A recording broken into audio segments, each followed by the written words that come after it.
merenungkan firman-Mu, bahkan untuk bisa mempelajari firman-Mu.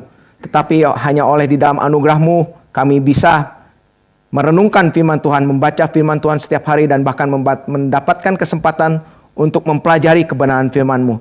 Seringkali kami adalah orang-orang yang merasa kami sudah tahu tentang kebenaran firman-Mu. Kami merasa kami tidak perlu belajar lebih dalam lagi mengenai kebenaran firman-Mu.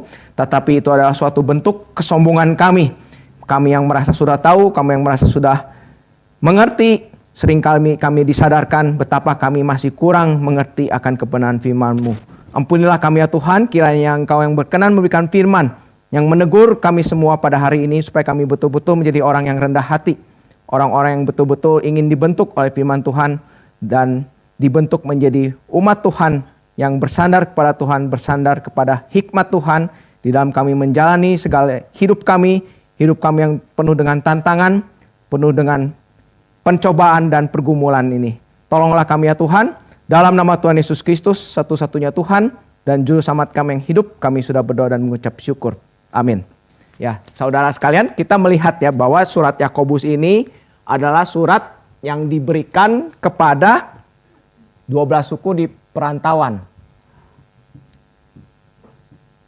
Ya, 12 suku yang di perantauan, dan ini adalah sebetulnya yang menjadi dasar ya. Jadi 12 suku tersebut, satu masalah utama yang mereka alami di dalam perantauan tersebut adalah ya mereka orang-orang yang merantau kan seperti biasa ya, itu mereka memiliki kesulitan di dalam hidup mereka, di dalam mereka menjalankan kelangsungan hidup mereka. Dan ini adalah salah satu yang menjadi tema dari kitab Yakobus ini, mengapa mereka mendapatkan pencobaan, mengapa mereka mendapatkan pergumulan, dan salah satu pergumulan yang mereka hadapi ini adalah berkaitan dengan uang. Nanti ini kita akan lihat kenapa ini berkaitan dengan uang. Salah satunya berkaitan dengan uang, ya. Dan di sini Yakobus ini memberikan, ya ini sebetulnya satu pasal ini bisa dibagi di dalam 3 bagian besar ya. Di dalam sini kan dikatakan berbahagialah ya. Bahagia di dalam ayat 1. Udah gitu di dalam, kalau saudara sadar ya, udah gitu di dalam ayat 12 bahagia lagi. Makarios ya. Udah gitu di dalam ayat 25 bahagia lagi. Ini semacam pembagi, jadi ini memang satu kesatuan. Makanya saya kalau mau pisah-pisah agak sulit, dan saudara ya kita semua bergumul gitu membahas satu kesatuan bagian ini gitu, karena ini memang nyatu, bahagia, bahagia, bahagia, dan ini penutupnya. Ya, ini penutupnya. Dan yang menjadi dasar dari kita menghadapi pencobaan juga ini dibagi 2 ya. Seperti yang kita bisa lihat di dalam bagian ayat 1 sampai 4 di sini, ini kan dikatakan, saudara-saudaraku, anggaplah sebagai kebahagiaan apabila kamu jatuh ke dalam berbagai pencobaan. Sebab kamu tahu bahwa ujian, ini ada 2 macam kan, mungkin saudara yang sudah pernah mendengarkan khotbah Patong seringkali dibagi 2 ya, antara pencobaan, saya tulis di sini saja ya, ini memang sengaja saya kosongkan untuk tambahan. Jadi pencobaan dan ujian. Ya, pencobaan itu perasmos, ya nggak usah bahasa asli lah ya. Ini pencobaan ini dari diri kita atau iblis, dan ujian itu dari Tuhan. Seringkali dipisahkan itu ya. Nanti kita akan lihat ini bagian ini. Dan di dalam kita paling dasar ya, poin nanti kita akan melihat apa konsep dasar yang perlu kita miliki di dalam pola pikir kita, di dalam kita menghadapi kesulitan di dalam hidup kita, di pergumulan, pencobaan dalam hidup kita. Dan yang paling dasar yang dikatakan oleh Yakobus di sini, berbahagialah. Ya, makarios. Ya, makarios atau enggak kalau di dalam bahasa Asia itu diberkatilah orang yang mengalami pencobaan. Kenapa? Karena seperti yang mungkin saudara sudah pernah dengar ya, kita bisa mengalami penderitaan itu juga karena dari Tuhan. Ya. Orang kalau mau jadi martir, belum tentu bisa jadi martir kalau Tuhan nggak kasih. Jadi kalau kita mengalami penderitaan itu justru itu adalah anugerah. Ini yang paling dasar banget ya. Dan anugerah ini tujuannya untuk apa? Di dalam, oh ini yang kedua ya sebetulnya ya, saya ketukar jadinya. Yang kedua, jadi ini adalah anugerah. Dan yang pertama ini adalah 12 suku ini berkaitan, ini yang menjadi latar belakang di sini. Ini adalah berkaitan bahwa mereka ini ada di perantauan, dan ini berarti mereka ini adalah orang Kristen. Kita semua ya, kita Kristen yang sedang hidup di dunia yang masih belum dipulihkan oleh Tuhan, dunia yang berdosa. Nah ini tukar ini yang poin 1, ini yang poin 2. Yang pertama kita harus sadar, kenapa kita mengalami pencobaan? Karena ya fakta, kita ini paradoks hidupnya. Kita ini adalah manusia yang sudah dilahirkan kembali, yang sudah menjadi orang Kristen, yang sudah menjadi ciptaan baru, tapi kita masih tinggal di dalam dunia yang lama, dunia yang berdosa.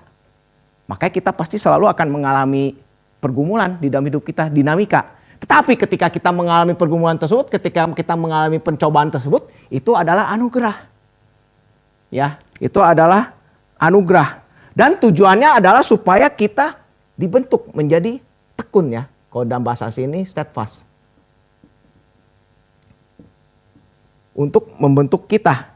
Sehingga kita menjadi matang dan sempurna.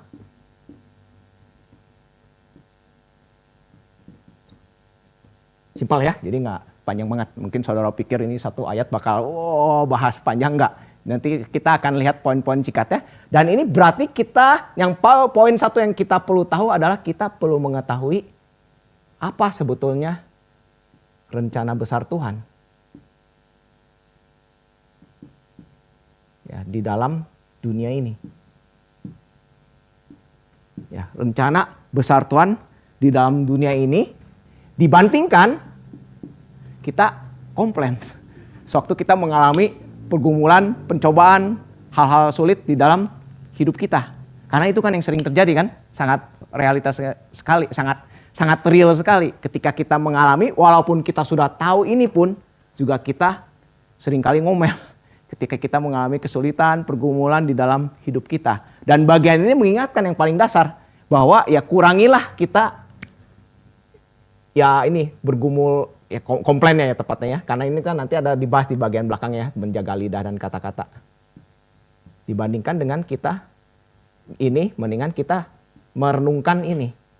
Yang menjadi dasar pengharapan kita di dalam kita menjalankan kehidupan di dunia ini yang paradoks. Kita orang Kristen tapi kita masih hidup di dalam dunia yang berdosa. Nah ini yang pertama ini. Yang pertama yang kita bisa dapatkan. Dan bagaimana caranya supaya kita bisa memiliki hikmat, bisa lebih mengerti, dan kita bisa memiliki hikmat di dalam kita menjalankannya. Bagaimana kita menjalankan rencana Tuhan di dunia ini dengan tepat, maka dilanjutkan di dalam bagian ayat-ayat selanjutnya.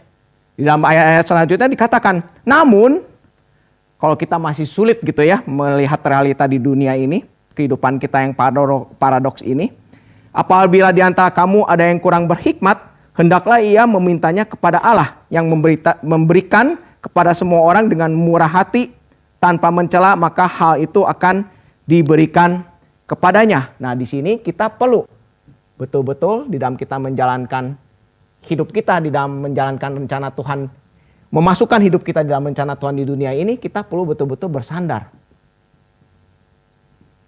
pada hikmat Tuhan. Nah, mungkin sedikit review. Kalau di pertemuan yang dulu kan saya sempat singgung ya, bahas mengenai hikmat. Apa yang dimaksud dengan hikmat? Oke, apakah ada yang masih ingat? Seringkali kan kita berdoa ya di dalam persembahan ini, ilustrasi yang sama yang saya pakai lagi. Setelah persembahan dikumpulkan, udah gitu ada yang doa untuk persembahan. Udah gitu biasanya doa yang disampaikan adalah, Bapa yang di surga, semoga persembahan ini bisa menjadi berkat dan pengurus di gereja ini bisa memakainya dengan hikmat dan kebijaksanaan. Nah, tetapi apa yang dimaksud dengan hikmat tersebut? Apakah ada yang masih ingat? Ada yang mau coba? Kayaknya ini sangat dingin sekali hari ini. Hujan terus dari kemarin. Suasananya agak berbeda. Atau ada yang mau kepikiran? Hikmat. Jadi mereview ini sebetulnya saya ingin. Hikmat itu muncul dari takut akan Tuhan. Cuman hikmat itu sendiri apa? Wisdom itu bahasa Inggris. Nah, akhirnya mulai ada ketawa. Itu dingin banget ini, kerasa kalau saudara jadi pengkhotbah ketika penontonnya digentar juga ya. Jadi itu kan bahasa Inggrisnya, cuman apa yang dimaksud dengan hikmat?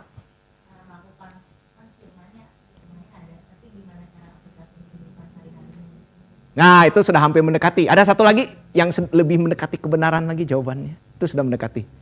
Anda sudah tidak jauh dari kerajaan.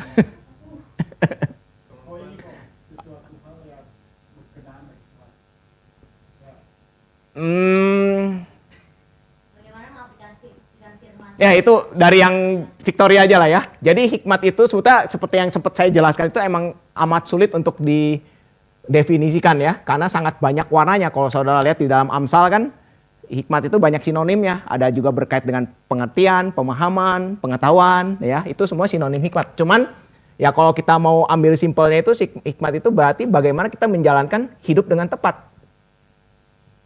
Jalankan hidup dengan tepat di dunia ini. Ya. Dan kalau kaitkan dengan John Calvin itu caranya supaya kita bisa menjalankan hidup dengan tepat itu ya dengan kita mengenal diri kita dan mengenal Tuhan. Nah ini ya, jadi kita bersandar jalannya Tuhan. Kalau kita pakai definisi yang kita pakai di sini, bagaimana kita memiliki jalan hidup yang tepat berdasarkan Tuhan, berdasarkan pimpinan Tuhan. Ini yang dimaksud dengan hikmat. Ya, versi yang simpelnya. Sebetulnya ini sangat simplify sekali ya, hikmat itu memang sangat sulit. Tapi ya hikmat itu bagaimana kita menjalankan hidup kita dengan tepat. Makanya kalau saudara kita merencanakan segala sesuatu, itu berarti kita sedang menjalankan hidup yang berhikmat. Ya, seringkali ini kalau saya pakai ilustrasinya anak STT bergumul masuk STT, tapi hanya mikirin gitu apakah saya ini betul panggilannya masuk STT, itu belum tentu berhikmat, hanya memikirkan. Tapi kita harus merencanakan apakah panggilan yang Tuhan berikan ini panggilan yang benar? Bagaimana saya menguji panggilan Tuhan tersebut? Apa yang harus saya lakukan untuk saya menguji panggilan Tuhan tersebut? Misalnya kalau STT itu kan ada standar syaratnya tes TOEFL 500 misalnya. Ya kita coba tes TOEFL. Kalau tes TOEFL-nya 300 ya mungkin memang bukan panggilan. Sangat clear kan? Itu sangat clear kelihatan maksudnya. Karena memang syaratnya aja TOEFL 500 gitu. Kalau 300 kan jauh banget. Kalau 490 mungkin itu ujian dan percobaan. Bagaimana kita harus mengejar supaya panggilan kita semakin jelas gitu. Kalau kita emang sadar panggilan kita itu benar. Nah itu saya jadi agak kemana-mana. Nah, cuman itulah bagaimana kita bersandar hikmat. Bagaimana kita menjalankan hidup yang tepat. Dan di sini Yakobus mengingatkan bahwa kita bersandarnya itu bukan hikmat diri kita sendiri. Tapi hikmat Tuhan yang nanti akan dijelaskan di bagian-bagian selanjutnya. Dan hendaklah ia memintanya dalam iman. Di sini ya. Dalam iman. Dan sama sekali jangan bimbang. Sebab orang yang bimbang seumpama gelombang laut yang diombang-ambingkan kian kemari oleh angin. Orang yang demikian janganlah mengira bahwa ia akan menerima sesuatu dari Tuhan. Orang itu ragu-ragu, tidak punya kepastian dalam hidupnya. Nah di sini saudara kalau baca bagian ini, kalau pas lagi bergumul kan biasanya pasti lari ke Alkitab. Banyak pencobaan gitu. Dan kemungkinan besar kan ke Yakobus mungkin. Dan waktu baca bagian ini kira-kira apa yang saudara dapatkan ketika membaca bagian ini? Kalau kita nggak punya iman, berarti kita diombang-ambingkan atau apa maksudnya? Jadi dingin lagi. Kira-kira ada yang kepikiran nggak apa yang dimaksudkan bagian ini? Di dalam kita meminta hikmat kepada Tuhan, kita harus memintanya dalam iman. Kalau kita nggak beriman, kita bimbang, diombang-ambingkan oleh angin. Apa yang menjadi maksud bagian ini? Yakin percaya. Wow. Minta mercy. Saya meminta dengan, enggak itu jadi kemana-mana. Iya, kita yakin percaya. Nah, itu ada nyambungnya ya. Jadi dari yang Pak Matius sharingkan, ini berarti kalau kita nggak beriman itu berarti kita masih bersandar pada rencana kita sendiri. Ya. Rencana sendiri. Diri ya lah ya. Dan bukankah ini yang seringkali terjadi dalam hidup kita? Ketika kita berusaha bersandar kepada Tuhan, tetapi kita juga kayaknya nggak yakin. Kita masih tetap mendua. Seperti yang dikatakan di sini, ya kan? orang itu ragu-ragu mendua hati kan kalau dikatakan di sini ya, mendua hati. Mendua hati. Kenapa? Karena ya kita masih tetap bersandar pada diri kita sendiri dan ujung-ujung kita nggak dapat apa-apa. Tidak dapat apa-apa. Kalau ini saya pernah ngalamin sih ya. Jadi ketika saya menggumulkan sesuatu di dalam bersandar kepada Tuhan, tetapi ya di dalam bakat atau pengalaman yang kita miliki, seringkali kita juga masih ya backup plan. Ya, backup plan itu nggak salah, tetapi backup plan-nya itu motivasinya apa gitu, dan akhirnya kita nggak dapat apa-apa di sini. Kenapa? Karena orang tersebut itu ya mendua hati gitu ya, tidak betul-betul bersandar pada rencana Tuhan. Di sini dua hati. Sandar Tuhan,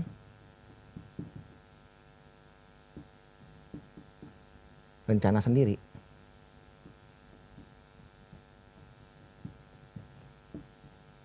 Nah ini, jadi di dalam kita menjalankan rencana Tuhan di dunia ini, kita betul-betul perlu meminta hikmat kepada Tuhan. Ya, kita betul-betul bersandar kepada Tuhan kalau di dalam konteks di sini ya. Karena kalau kita masih ya dualisme gitu, khususnya kan di dalam konteks uang ya. Ini godaan yang sangat besar ketika kita menjalankan panggilan kita. Misalnya Tuhan menginginkan kita kerja di sini, tapi waktu kerja di sini ternyata tanda kutip gajinya nggak sebesar dengan tempat yang di sini. Kita mendoakan supaya kehendak Tuhan yang jadi gitu, tetapi kita inginnya kehendak Tuhan yang jadi itu adalah yang gajinya besar. Ini contoh ya, contoh mungkin saudara ngalamin dan saudara memiliki pergumulan yang lebih baik dari ini. Cuman ini contoh yang kasarnya gitu ya. Ketika kita berdoa ingin supaya kehendak Tuhan yang jadi, tetapi ya yang kita inginkan adalah ya kehendak kita sendiri gitu di dalam kehendak Tuhan yang jadi tersebut. Dan inilah yang kita perlu sadari di dalam kita menjalankan ya ini rencana Tuhan di dalam kita bergumul gitu terhadap segala ujian dan pencobaan yang Tuhan berikan kepada kita. Ini belum masuk ke dalam ujian dan pencobaannya ya. Dan tentunya ujian dan pencobaannya sebetulnya udah masuk sih ya. Berkaitan dengan uang gitu ya. Di bagaimana kita bergumul tersebut kita harus betul-betul sandar kepada Tuhan dibandingkan kita bersandar kepada rencana sendiri. Kenapa? Nah, di sini dikatakan di dalam bagian yang selanjutnya yang konteksnya kenapa uang ya di sini dijelaskan. Kenapa? Karena di dalam ayat 9 dikatakan, baiklah saudara yang berada di dalam keadaan yang rendah bermegah apabila ia ditinggikan, dan orang kaya bermegah apabila ia direndahkan, sebab ia akan lenyap seperti bunga rumput, sebab matahari terbit dengan panasnya yang terik dan melayukan rumput itu, sehingga gugurlah bunganya dan hilanglah semaraknya. Demikian juga halnya dengan orang kaya, di tengah-tengah usahanya ia akan lenyap. Nah, di sini Yakobus menjelaskan di dalam orang-orang yang perantauan ini ketika mereka bergumul melihat ya di dalam pergumulan mereka khususnya godaan, di dalam mereka mendua hati khususnya di dalam konteks uang ini, dia mengingatkan ya bahwa ya orang-orang tersebut bisa mengalami keadaan yang rendah tersebut itu adalah sesuatu yang tinggi sebetulnya kalau di dalam terjemahan yang aslinya ya. Jadi balik lagi dia mengingatkan di dalam sini ketika kita mengalami kesulitan ya, dia mengingatkan lagi bahwa itu adalah anugerah. Ya, itu ada anugerah. Dan yang orang yang kaya, ya, yang memang di dalam hidupnya mengalami kekayaan, dia juga harus sadar akan dirinya. Kenapa? Karena ya yang namanya kekayaan itu atau uang itu bukanlah tujuan utama yang paling, ya bukanlah tujuan utama. Kenapa? Dan ini adalah prinsip yang paling penting. Karena uang itu Tuhan berikan kepada kita ya untuk mengelolanya dengan bertanggung jawab, untuk memakainya untuk apa? Untuk menjalankan panggilan kita di dunia ini dengan tepat. Ya, menjalankan panggilan kita di dunia ini dengan tepat. Misalnya, kalau misalnya saya mendapatkan panggilan menjadi hamba Tuhan, ketika Tuhan memberikan kepada saya uang banyak gitu ya, dari hasil ya kalau contoh yang paling terlihat itu patung kan ya. Patung sangat diberkati dan banyak yang memberikan persembahan. Tapi uang yang diberikan tersebut dipakai untuk apa? Kalau dipakainya untuk beli mobil mewah gitu, ini ekstrim lagi ya. Ini contohnya saya jelek sekali hari ini. Jadi bisa beli mobil mewah, beli apa gitu, kan itu tidak dipakai sesuai dengan panggilan yang harusnya dikerjakan oleh patung. Tapi akhirnya kan dipakai, disalurkannya dengan tepat kan. Misalnya mengembangkan gereja Tuhan, mengembangkan buku, ya ada literatur momentum, segala macam. Nah itu bagaimana dipakainya dengan tujuan utama yang tepat. Ya. Dan di sini kita diingatkan ya, bahwa dari sadar bahwa ini anugerah, bahwa sadar bahwa kekayaan itulah bukan tujuan utamanya, ya kita harus sadar apa yang menjadi tujuan ya dari kita memiliki uang tersebut. Dan kalau ini saya kaitkan dengan apa? Dengan pembahasan saya yang sebelumnya, bagaimana kita memiliki kepenuhan di dalam hidup, maka ya tujuan kita memiliki uang itu juga harus diarahkan kepada Tuhan lagi gitu. Bagaimana memiliki Tuhan, ini yang dibahas di persekutuan doa pada pagi hari ini ya. Memiliki Tuhan itu adalah kekayaan yang paling utama. Dan kalau kita mengarahkannya kepada itu, ya kita akan betul-betul bisa memiliki kestabilan di dalam kita menjalankan panggilan kita ini. Ketika kita sadar akan rencana Tuhan, kita sadar kepada rencana Tuhan, dan kita sadar bahwa bahwa uang itu bukanlah yang menjadi tujuan utama, tapi uang itu pun dipakai untuk kita menuju kepada tujuan yang paling utama tersebut. Kalau yang dari prinsip Agustinus itu ada istilahnya uti dan frui, ya. Oh, pernah ingat ya? Oh, nggak tahu ya. Uti itu means-nya, tool-nya untuk mencapai goal-nya, frui. Jadi enjoyment atau sukacita yang kita cari gitu. Nah, ini bisa dikaitkan di sini bahwa uang itu adalah means-nya untuk kita mencari tujuan utama kita, yaitu Tuhan. Dan ini perlu kita gumulkan, ya. Kalau kita kaitkan lagi ke konteks kita, ini konteks pergumulan di dalam kitab Yakobus ini berkaitan dengan uang sih ya. Kita jadi ngomongin uang hari ini, banyak ngomongin uang. Jadi bagaimana kita memanage uang yang kita miliki itu supaya betul-betul ya mengarah sesuai dengan apa yang Tuhan inginkan kita kerjakan di dalam panggilan kita, ya. Bagaimana kita disiplin memakai uang dan sebagainya. Nah, sampai bagian sini mungkin apakah ada yang mau didiskusikan? Ya, boleh. Satu, kenapa kan di sini memang nggak ada konsentrasi prinsipnya nggak ada spesifik untuk uang. Apa kemudian 12 suku itu tertawa, kemudian yang menjadi cobaan utamanya adalah uang. Itu kenapa simpulannya begitu? Terus yang kedua itu gimana sih kita bisa membedakan gitu ya? Saat kita berkumpul kemudian tahu ini sebenarnya ini kehendak Tuhan, yang ini rencana saya sendiri. Nah, ini yang saya, maksudnya kan tadi kita mau cari hikmat Tuhan, kemudian ikut yang itu, tapi kemudian Tuhan janganlah kehendakmu, tapi kalau boleh kehendakmu ini, kemudian ACC gitu ya. Gimana caranya kita membedakan? Saya tulis di sini aja berarti ya. Kalau yang tahu dari uang sebetulnya di bagian ini sih. Kan clear banget ya. Tadi udah ngurut dari sini. Udah gitu mulai ke sini. Udah gitu mulai akhirnya di sini kan ngomongin tentang orang kaya kan. Iya, siapakah yang apa? Baiklah saudara yang berada dalam keadaan yang rendah, artinya itu keadaan yang miskin. Maksudnya ya, keadaan yang miskin. Dia sadar bahwa di dalam miskin itu juga adalah anugerah ujian yang Tuhan berikan kepada dia gitu. Dan yang kaya harus sadar diri bahwa kekayaannya itu bisa lewat. Kekayaan itu bukan tujuan utamanya, tetapi itu adalah tool yang perlu kita pakai untuk kita mencapai tujuan utama di dalam rencana Tuhan di dalam dunia ini gitu. Ini juga saya baru sadar setelah saya menggali bagian ini. Selama ini kan kita pikirkan Yakobus ini nggak terlalu banyak bicara tentang uang kan ya. Maksudnya pencobaan, ujian dan percobaan yang dialami oleh jemaat di sini gitu. Tapi ya pada bagian ini mengarahkan kepada sini sih salah satunya ya. Kepada uang. Tetapi bukan hanya uang tentunya ya. Jadi prinsip-prinsip yang di sini ini kan bisa kita pakai di dalam kita menghadapi ya bukan hanya uang saja, tetapi yang memang yang menjadi pergumulan utama jemaat yang 12 suku di perantauan ini adalah ya mengenai bagaimana mereka itu orang-orang yang miskin gitu. Orang-orang miskin yang orang Kristen yang mereka miskin gitu. Dan padahal mereka sudah percaya Tuhan gitu. Kenapa mereka tetap miskin gitu. Itu kan satu hal yang menjadi pergumulan juga kan. Tetapi prinsipnya itu nggak hanya bisa nggak bisa kita ambil juga bukan di dalam konteks yang hanya uang saja, tetapi kita melihat rencana Tuhan di dalam dunia ini dan bagaimana kita bersandar Tuhan di dalam kita menjalankan panggilan di dunia ini, di dalam menjalankan Tuhan panggilan di dunia ini kan kita belum masuk ke dalam pergumulannya nanti ya.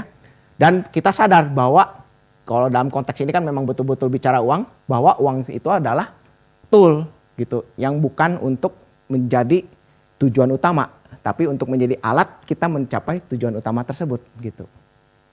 Oke kah? Ini cukup menarik sih karena saya juga baru sadar gitu. Ternyata ada pembacaan yang seperti ini gitu untuk kitab Yakobus. Gitu ya. Nah, satu lagi yang bagaimana kita menguji panggilan kita. Ya. Membedakan. Ya, kalau yang simpel saya ambil jawaban Pak Tong sih, kehendak Tuhan itu biasanya yang membuat kita tidak nyaman. Kalau yang simpelnya, seringkali kan kehendak Tuhan itu berbeda dengan kehendak kita. Makanya yang paling indah itu kalau kita berusaha untuk terus taat gitu kepada kehendak Tuhan yang seringkali tanda kutip seperti membuat kita tidak nyaman gitu awalnya. Dan ketika kita taat itu akan memberikan kepada kita kesejahteraan. Apakah cukup atau perlu lebih detail lagi?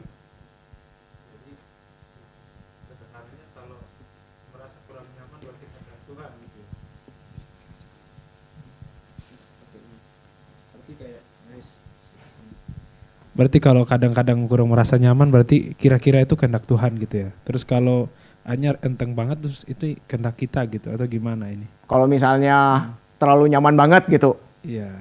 Nah, apakah kehendak Tuhan itu selalu sulit gitu untuk kemudian kita bergumul, ini kehendak Tuhan jalan terus gitu. Atau ada kita harus berhenti di situ, mungkin ini bukan kehendak Tuhan karena terlalu sulit juga. Kayak TOEFL tadi yang gak nyampe 500 gitu contohnya. Ya itu makanya salah satunya itu kita perlu menguji sih memang. Dan mengujinya itu kita perlu betul-betul mempelajari segala aspek yang berkaitan dengan kehendak Tuhan dan panggilan Tuhan yang Tuhan berikan kepada kita tersebut gitu. Itu ada di pembahasan yang lain lagi sih. Bagaimana kita menyelidiki panggilan Tuhan gitu. Saya sempat bawakan sih. Kalau mau saya kasih referensi bukunya mungkin mau. Wayne Grudem, bagaimana kita menyelidiki gitu. Dan salah satu halnya ya dengan menguji gitu. Misalnya kalau kita mau studi di mana gitu, pertama-tama kan kita menyelidiki kapasitas kita. Misalnya kita mau paduan suara, contohnya misalnya ya, paduan suara, tapi kita nggak bisa nyanyi. Itu kalau yang simpel banget kan. Nah itu kan udah sangat kontras banget. Nah yang sulit itu bagaimana kita memisahkan yang bagus dan yang lebih bagus lagi gitu. Nah itu kan yang betul-betul perlu kepekaan yang tinggi dan perlu dilatih terus, pengujian terus-menerus gitu. Bagaimana kita terus-menerus menguji apakah ini memang betul-betul yang Tuhan arahkan. Itu yang pertama kan, kadang nggak nyaman. Yang kedua buah sih. Apakah kita betul-betul berbuah di dalam kita menjalankan panggilan kita tersebut. Dan seringkali buah tersebut pun juga itu dipakai Tuhan untuk menguji kita lagi. Gitu. Misalnya ada orang yang mendapatkan panggilan jadi hamba Tuhan, tapi waktu kerja dia sangat fruitful. Kalau istilah Spider-Man-nya kan apa? Great power comes great responsibilities gitu. Nah, kayaknya bukan Spider-Man, salah. Jadi berkat yang kita dapat itu juga adalah tanggung jawab kita.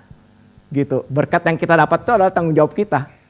Gitu. Itu perlu kita uji terus-menerus. Gitu.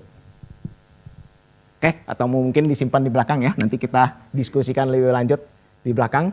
Kita bahas lebih lanjut. Nah, ini bagian ini setelah Yakobus membahas tentang dasarnya adalah kita perlu sadar rencana Tuhan dan kita perlu bersandar kepada rencana Tuhan dibandingkan rencana sendiri di dalam kita menghadapi berbagai macam percobaan dan khususnya tahu gitu bahwa pencobaan yang dibahas di dalam kitab Yakobus ini adalah salah satunya mengenai uang, kekayaan, dan kita harus sadar bahwa uang itu bukan tujuan, tapi tujuan utama yang harus dicari itu adalah Tuhan, dan tentu harus berkait dengan rencana Tuhan. Dan di sini Yakobus mulai membahas mengenai pencobaan di sini kan, baru di sini pencobaannya.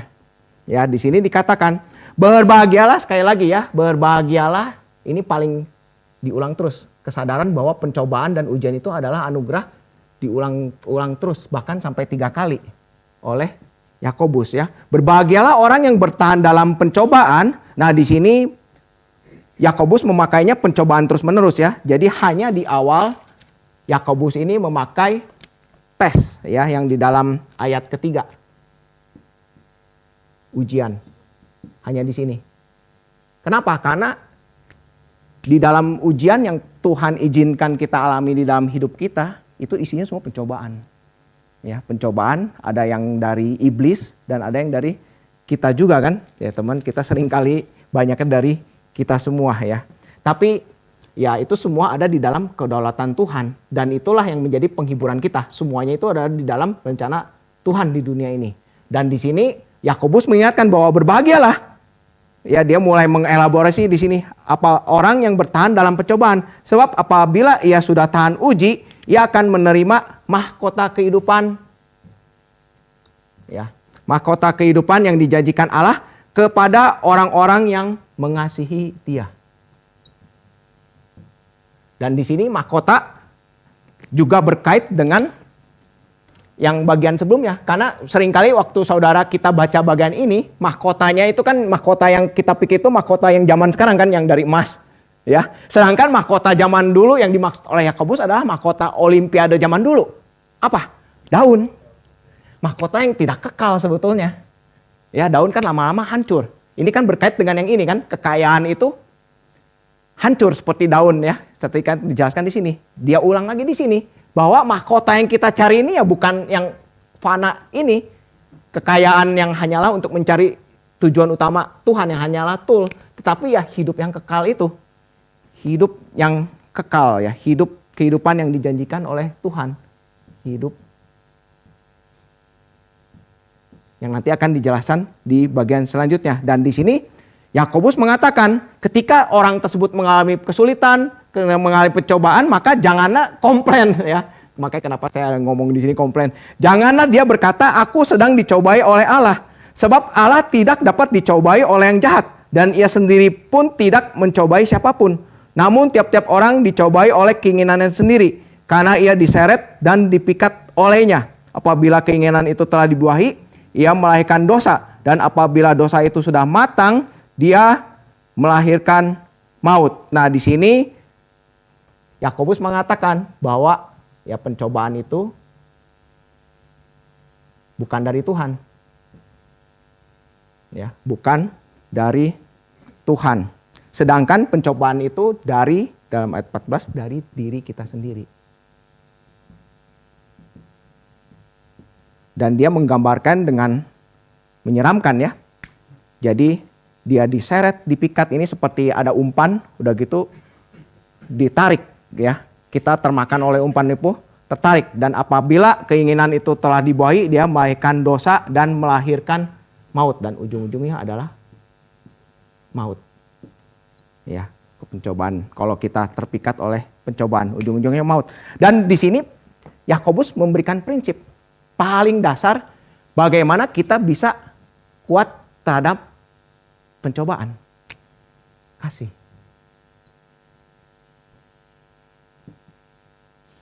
Jadi bagaimana kita menjalankan rencana Tuhan di dunia ini, bagaimana kita bisa bersandar kepada Tuhan, dan bagaimana kita bahkan ya bisa akhirnya diberikan kekuatan oleh Tuhan, bahkan mendorong di dalam kekuatan Tuhan yang Tuhan berikan kepada kita bisa tidak cinta uang gitu ya, pasti.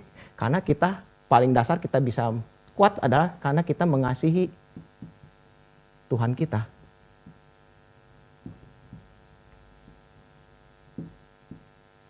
Dan ini kan yang kalau saya kutip dari Pak Jimmy. Jadi sekarang ini kalau apa yang menjadi tantangan bagi anak sekarang ini adalah siapakah atau apakah yang kita paling kasihi di dalam hidup kita. Gitu. Itu akan terekspresikan di dalam bagaimana kita menjalankan hidup kita. Dan tentunya di dalam bagaimana kita memakai uang juga. Kasih Tuhan dibandingkan mengasihi mamon gitu kalau di dalam konteks ini. Atau ya kalau di dalam pergumulan kita sendiri ya, di dalam kita berjuang terhadap keinginan-keinginan kita yang salah, atau kita mengasihi diri kita sendiri.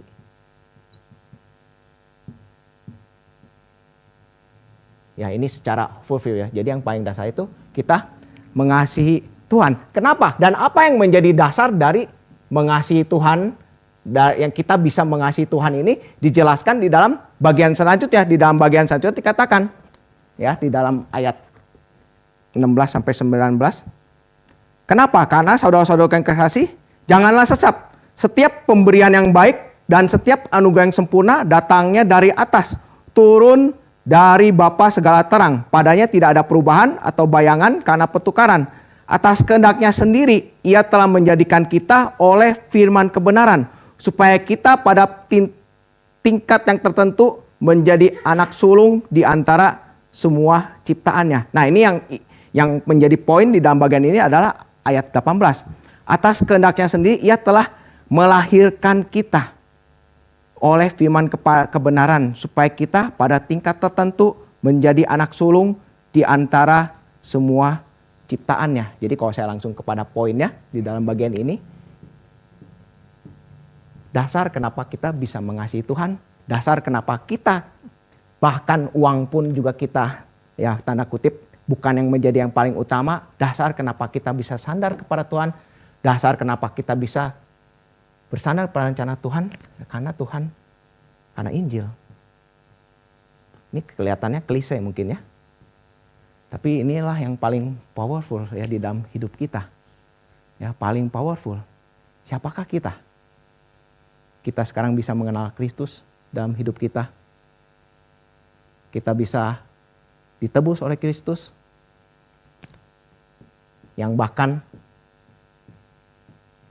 mengenal Kristus yang bahkan harusnya ini lebih berharga dari hidup kita sendiri.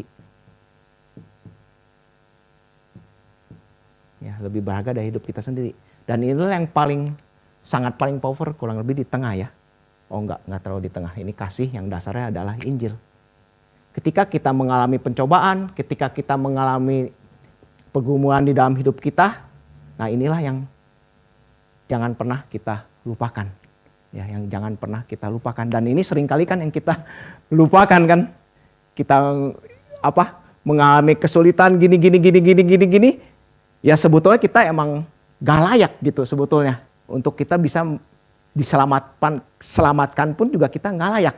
Maka ketika kita mengalami berbagai macam kesulitan di dalam dunia ini, ya sudah selayaknya lah kita memang gak ngomel gitu. Karena emang kita gak layak sebetulnya hidup di dunia ini. Kita seharusnya ya dibinasakan gitu. Ini dari Injil inilah kita bisa mengasihi Tuhan dan bisa menjalankan semuanya ini. Ini yang menjadi dasar dari Yakobus. Mungkin ini sesuatu yang saudara nggak sadar ya. Waktu kita baca ya surat Yakobus kan seringkali ini menjadi surat yang kalau saudara pernah mendapat penjelasan sebelumnya diperdebatkan oleh Martin Luther. Ini kok surat banyak ngomong perbuatan saja. Ya ngerti Pak Matius pasti sadar ini kan, Pak Rasul Matius. Tapi ini sebetulnya surat yang sangat menekankan Injil di awal. Ya, sangat menekankan Injil. Ini luar biasa ya. Saya juga baru sadar waktu saya menggali ini, sangat menekankan. Waktu kita menghadapi pencobaan, ya ingatlah. Jangan sesat ya, jangan tersesat oleh ini pengajaran yang salah yang ngomong kalau Tuhan itu nggak baik gitu. Jadi kalau saya mau tambahin di sini ya, jangan sesat ini bicara tentang pengajaran. Jangan tersesat bahwa godaan untuk ngomong kalau Tuhan itu nggak baik yang bagian sebelumnya kan, jangan tersesat bagian ini. Karena Tuhan kita ya memang betul-betul Tuhan yang baik. Buktinya apa? Ya kita sendiri. Kalian sendiri gitu. Ini Yakobus sedang ngomong kepada jemaatnya. kalian bisa mengenal Tuhan Yesus, bisa percaya, bisa diselamatkan, dilahir barukan, ya sebetulnya nggak layak gitu. Ini. Dan di sini baru Yakobus merespon dengan yang seringkali kita salah tangkap, ya, salah tangkap bahwa Yakobus itu ngomong soal perbuatan. Baru setelah ini Yakobus bicara di dalam bagian ini. Saudara-saudaraku yang terkasih, ingatlah hal ini. Setiap orang hendaklah cepat untuk mendengar, tetapi lambat untuk berkata-kata. Ini prinsipnya ya, supaya kita terus-menerus bisa dikoreksi ya oleh firman yang hidup, kan dikatakan di sini kan, mendapatkan firman yang hidup. Sebab kemarahan manusia tidak mengerjakan kebenaran di hadapan Allah. Sebab itu buanglah segala sesuatu yang kotor dan kejahatan yang begitu banyak itu, dan terimalah dengan lembah lembut firman yang tertanam di dalam hatimu, yang berkuasa untuk menyelamatkan jiwamu. Teruslah kita mendengar, ya, dengar firman. Di sini Yakobus mulai memberikan prinsip praktisnya. Setelah kita sudah memiliki pondasi yang paling dasar di dalam kita menjalankan hidup yang dunia yang berdosa ini, dalam kita menghadapi pencobaan di dunia ini, kita bersandar kepada Tuhan dengan kasih Tuhan, dengan dasarnya Injil, maka supaya kita terus-menerus kuat, ya, teruslah mendengar firman, ya. Teruslah mendengar. Dan jangan ini berkaitan dengan komplain lagi, jangan komplain. Lebih baik kita mendengar terus, disadarkan terus atas Injil, dan terus dengan rendah hati, ya, di sini lembah lembut, terus kita dibentuk oleh firman supaya kita terus lebih kuat di dalam menjalankan hidup kita yang pada roh ini. Dan di sini baru Yakobus mengatakan bahwa ya kita yang mendengar ini harus menjadi pelaku firman. Sebab jika tidak demikian, kamu menipu diri sendiri. Sebab jika seorang hanya mendengar firman saja dan tidak melakukannya, ia seumpama seorang yang sedang memandang mukanya yang sebenarnya di depan cermin. Ia memandang dirinya lalu pergi dan segera lupa bagaimana rupanya. Namun siapa yang meneliti hukum yang sempurna, hukum yang memerdekakan orang dan bertekun di dalamnya, bukan hanya mendengar lalu melupakannya, tetapi sungguh-sungguh melakukannya, ia akan berbahagia oleh perbuatannya. Dan di sini Paulus, saya salah nyebut terus dari tadi ya. Menyimpulkan di sini bahwa ya bukti, ya, gambaran orang yang betul-betul sudah menerima Injil dan untuk bisa menjalankan semua ini adalah orang yang takut akan Tuhan.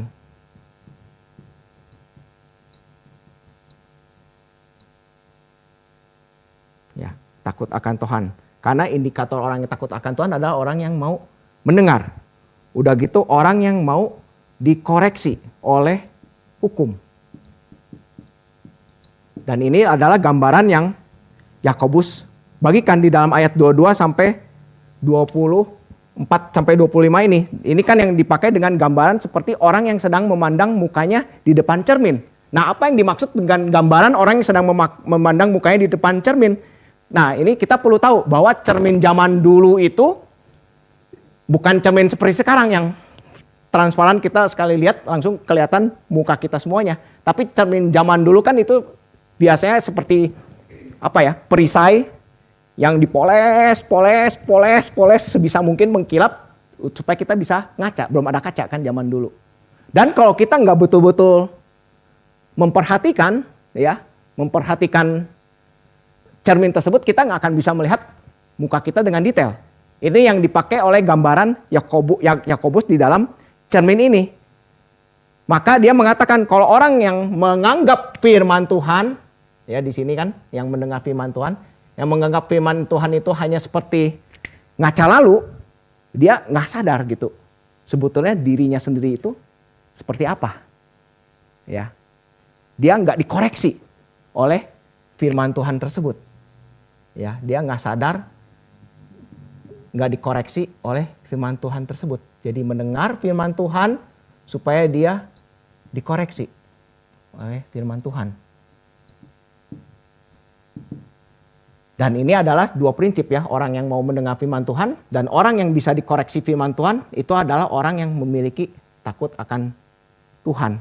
Kenapa saya di bagian sini nggak ada takut akan Tuhan, tetapi saya menyimpulkan bagian itu karena memang ya bagian ini adalah kitab hikmat kan ya. Kitab hikmat itu pasti mendasarkan takut akan Tuhan, dan ini adalah indikator yang mengarahkan kepada ciri-ciri orang yang takut akan Tuhan. Dan orang yang takut akan Tuhan, orang yang mau dikoreksi oleh firman Tuhan adalah di sini Yakobus mengatakan berbahagialah.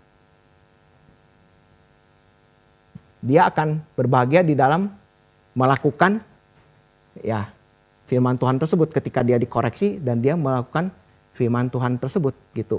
Dan ini adalah prinsip praktisnya. Setelah kita sadar rencana Tuhan, kita bersandar kepada Tuhan, kita sadar tujuan uang yang menjadi pergumulan ini, ya maka yang dasarnya adalah kita harus memiliki kasih kepada Tuhan, yang dasar adalah Injil, dan di dalam kita memiliki Injil tersebut, indikator adalah kita adalah orang-orang yang mau dikoreksi oleh firman Tuhan. Dan semakin kita dikoreksi, maka kita akan semakin memiliki hikmat ya untuk kita bisa menjalankan hidup kita dengan tepat di dalam dunia ini.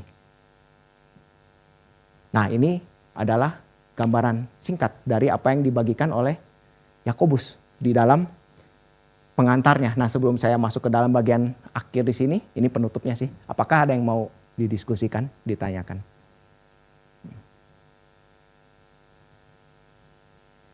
Muka-mukanya agak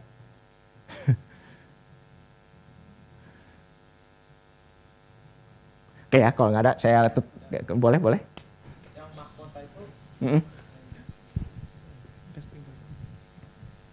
mahkota yang dimaksud ini kan ini mirip sama mahkota kehidupan yang dijanjikan Paulus ya kepada jemaat mana gitu ya. Yang kalau kita bertekun kita akan meraih mahkota kehidupan gitu ya. Itu sama nggak mahkota daun, atau kita bisa membayangkan di Paulus itu mahkota seperti mahkota Tuhan Yesus mungkin, atau yang mahkota yang duri ya. Iya, berbagi kemuliaan gitu dengan Tuhan, atau mahkota daun juga begitu. Ini apa agak ya? lari Jadi sedikit tapi kan sama-sama mahkota. ya, jadi ini kan konteks penulisnya ya. Jadi penulisnya berbeda kan, satu Yakobus, satu Paulus. Maka itu sebetulnya perlu cek konteks Audiensnya penulisnya. kira-kira Cuman kalau dari kita mengira-ngira gitu, kemungkinan karena mereka kan hidup di zaman yang sama kan, Yakobus dan Paulus kan, pastinya. Zaman yang sama ya, kemungkinan mengarahnya kepada perbandingan antara mahkota daun yang tidak kekal dengan mahkota kehidupan yang kekal. Paulus kemungkinan mengarah ke situ lagi sih. Kontras kan, Paulus juga kan ada di dalam suratnya itu yang menggambarkan kehidupan Kristen itu seperti perlombaan lari kan, dan setelah perlombaan itu mendapatkan mahkota. Ya itu kan olimpiade zaman dulu yang mahkotanya masih daun gitu. Dan itu hidup kita itu seperti itu. Cuman bedanya mahkota yang kita dapatkan itu bukan daun gitu, tetapi mahkota kehidupan yang kekal gitu. Cukup puaskah atau mau ada pertanyaan lebih lanjut? Oke ya. Nah, ini yang Yakobus bagikan ya. Pertama, ketika kita menghadapi pencobaan, kita harus sadar rencana Tuhan gitu ya. Dan kita di dalam sadar rencana Tuhan itu kita bersandar kepada Tuhan, dan di dalam konteks pergumulan ya jemaat Yakobus, surat Yakobus ini yang adalah uang, ya kita harus sadar gitu. Mereka disadarkan bahwa uang itu ya bukanlah tujuan utama gitu ya, bukanlah tujuan utama, harus menjadi tool untuk kita menjalankan rencana Tuhan gitu, rencana Tuhan tersebut. Dan ketika mereka mengalami pencobaan, yang salah satunya adalah ini ya, dasar yang paling kuat untuk kuat terhadap pencobaan tersebut adalah kasih Tuhan yang bersandar kepada Injil. Dan bukti bahwa orang memiliki Injil adalah ya mereka responsnya ya mau terus-menerus dikoreksi mendengar firman Tuhan, yang adalah ciri-ciri orang yang takut akan Tuhan, sehingga mereka memiliki hikmat untuk bisa terus ya menjalankan hidup yang tepat. Dan di sini Yakobus menutup di dalam bagian terakhir. Jikalau seorang menganggap dirinya beribadah, ini seperti doksologinya sih ya. Seorang menganggap dirinya beribadah tetapi tidak mengekang lidahnya, ia menipu dirinya sendiri, maka sia-sialah ibadahnya. Ibadah yang murni dan tidak bercacat di hadapan Allah Bapa kita ialah mengunjungi yatim piatu dan janda-janda dalam kesusahan mereka, dan menjaga diri sendiri supaya tidak dicemarkan oleh dunia. Dan di sini Yakobus menutup yang berkaitan dengan perbuatan ya. Bagaimana jika seseorang menganggap dirinya adalah religius, ya maka dia adalah orang yang mengekang lidah.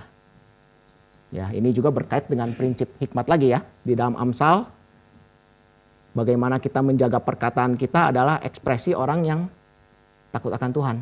Karena orang yang tidak takut akan Tuhan itu kata-katanya tidak terkontrol, dan itu juga PR saya yang banyak berkata-kata di sini, harus betul-betul menjaga itu.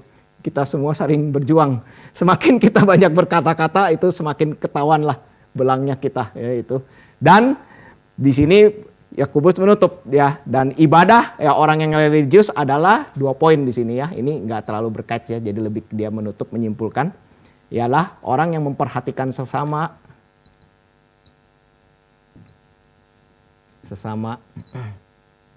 dan orang yang terus-menerus menjaga diri, jaga dan koreksi diri ya. Gitu. Oke, ya inilah bagian yang bisa kita bahas di dalam pertemuan kita yang singkat ini mengenai bagaimana kita menghadapi pencobaan di dalam dunia ini. Ya. Apakah ada yang mau didiskusikan lebih lanjut atau melanjutin pertanyaan yang tadi? Singkat banget ya, setengah jam. Ini tadi pada kelihatannya kayak banyak. Singkat banget.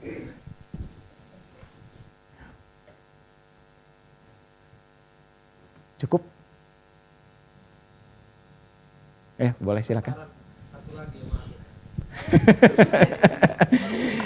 Maka ini singkat banget, bukan percobaan akhirnya kan jadinya. Ya, oke, lanjut tanya. Kalau sistematis gini kan cepat kita ini ya, maksudnya ya enak lah dilihat. Pencobaan itu kan dari diri dan iblis gitu ya.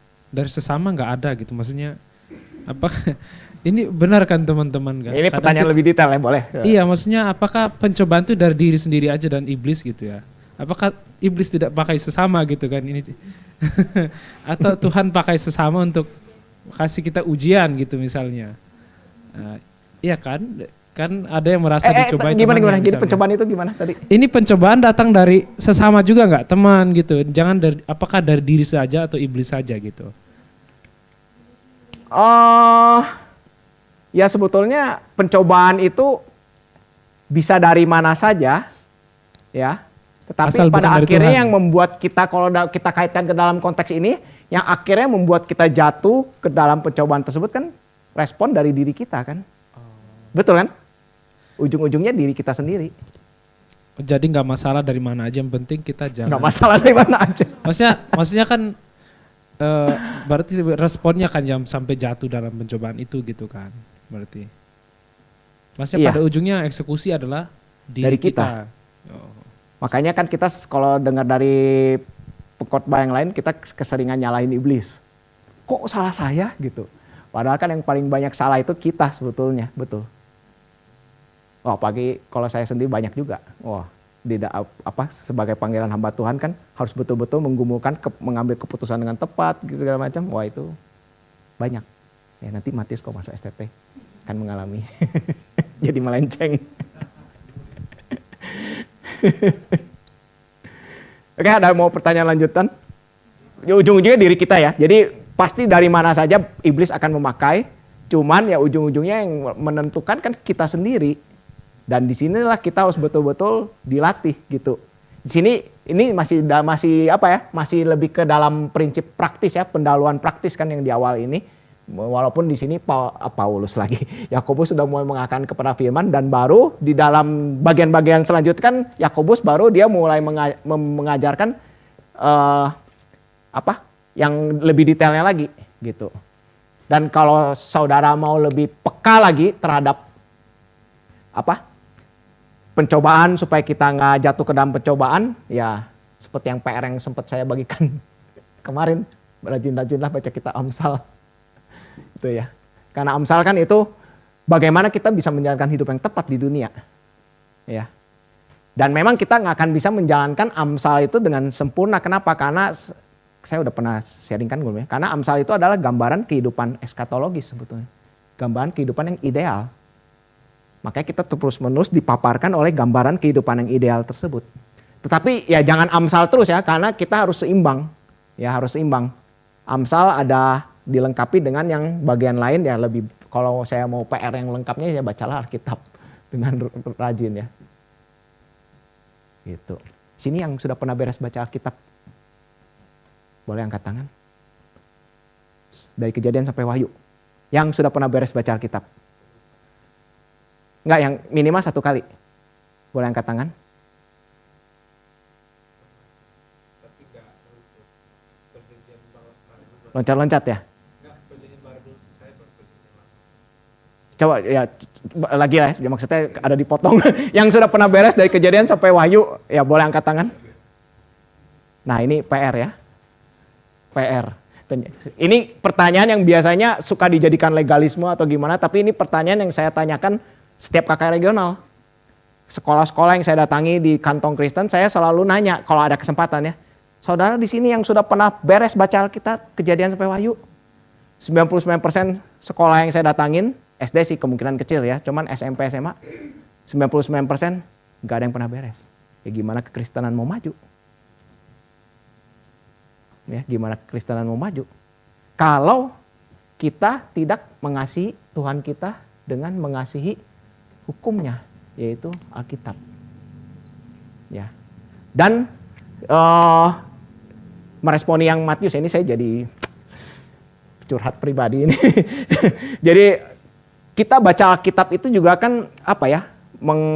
Ada baiknya kita menyelidiki dengan dalam, tapi juga ada baiknya kita memiliki sebuah liturgi ya.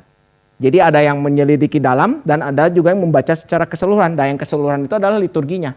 Jadi kita memiliki liturgi. Misalnya saudara menetapkan setahun beres baca sekali gitu ya. Nah itu adalah liturginya. Liturgi kan saudara udah tahu ya, yang namanya liturgi kan kita ibadah ke gereja, ada tata cara yang membentuk habit hidup kita. Dan salah satu pembentukan habit hidup kita yang paling powerful ya udah pasti ya firman Tuhan. Maka saudara tentukanlah, ini Tuhan yang kasih kebebasan kepada kita. Apa liturgi yang mau kita jalankan supaya kita bisa menjalankan hidup yang tepat di dalam kita menghadapi berbagai macam pencobaan ini. Yaitu ya dengan tentukanlah liturgi saudara dengan Alkitab itu mau seperti apa. Kalau saya kan 2 tahun sekali, setahun 2 kali kalau saya. Setahun 2 kali. Karena emang saya sangat suka sekali ini. Ini tidak bisa hidup tanpa Alkitab. Betul-betul saya sharingkan ini ya.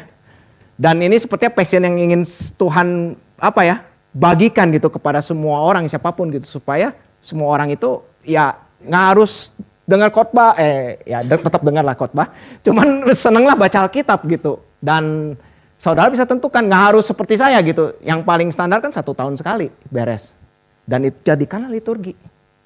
Bagaimana kita bisa tahu rencana Tuhan, bagaimana kita bisa sandar kepada Tuhan, bagaimana kita bisa kuat menghadapi uang, bagaimana kita bisa mengasihi Tuhan, bagaimana kita terus-menerus diingatkan oleh Injil, kalau ya ini kita tidak jadikan liturgi gitu.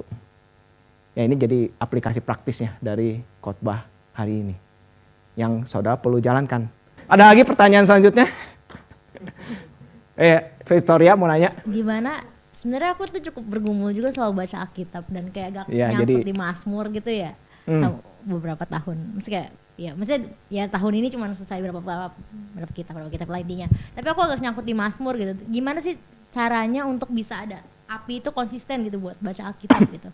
Apakah itu kan harusnya dasarnya itu untuk cinta akan Tuhan kan. Tapi cinta akan Tuhan itu gimana cara untuk menemukan cinta akan Tuhan gitu. Dan apakah memang dasarnya cuma dia takut sama Tuhan dan maksain diri untuk konsisten baca gitu walaupun hambar.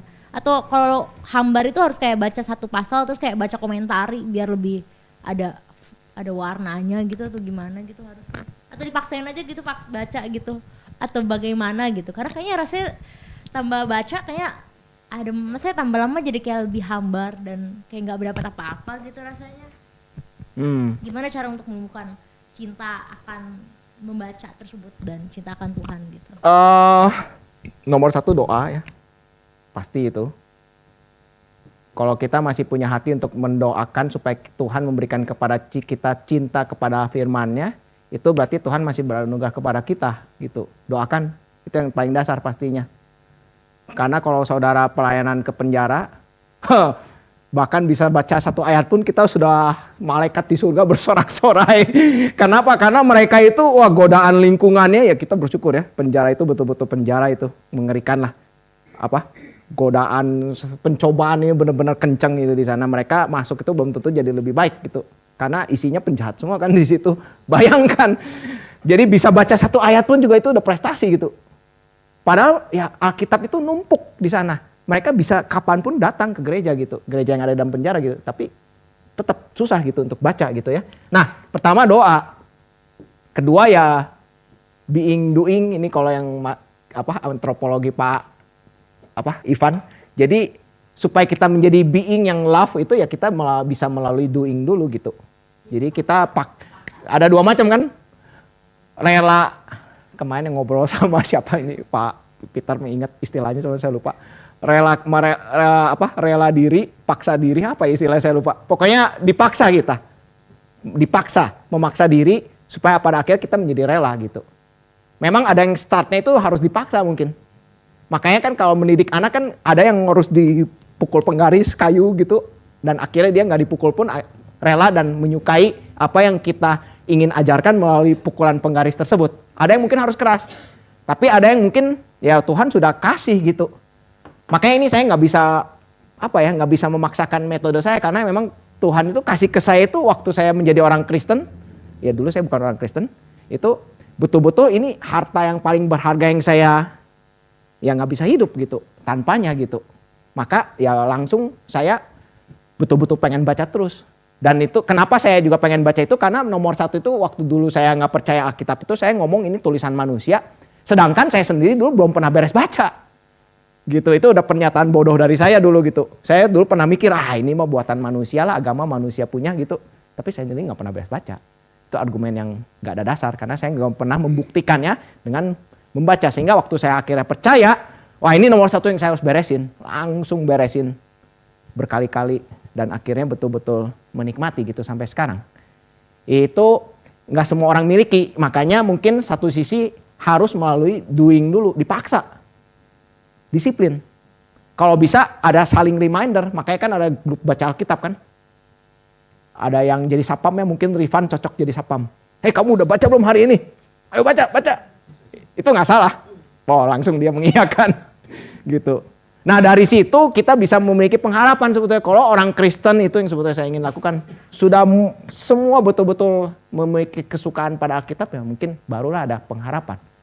Karena percuma ya kita belajar doktrina, belajar ini. Tapi ini semua nggak mengarahkan kita untuk menyukai Alkitab gitu. Kayaknya ada yang belum jelas ya. Apalagi ya. Penginjilan satu lagi. Ya penginjilan. Visitasi ke rumah sakit. Ya ini nih, memperhatikan sesama.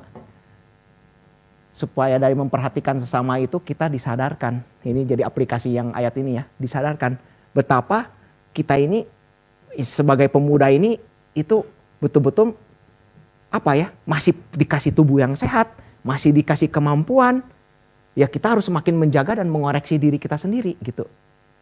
Melalui firman Tuhan. Dan sisi lain waktu kita menginjili gitu, nanti akan ketemu momen-momen ini kok saya nggak bisa jawab gitu. Orang-orang yang diskusi ini nggak bisa jawab. Dan jawabannya itu ya dengan kita mengisi diri kita dengan firman lagi gitu.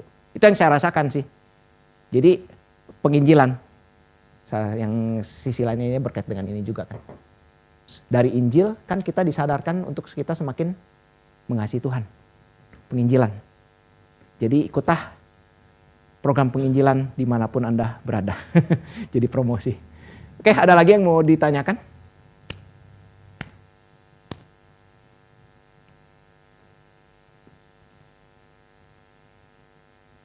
Udah ya? Cukup ya kalau gitu. Mari kita semua berdoa ya. Bapa di dalam sorga, kami bersyukur atas firman yang Kau berikan bagi kami. Firman yang mengingatkan kepada kami bagaimana supaya kami bisa betul-betul memiliki kasih, memiliki kesadaran atas Injil Tuhan adalah dengan kami betul-betul diisi terus-menerus oleh firman Tuhan yang Engkau sudah bagikan kepada kami, Engkau berikan kepada kami.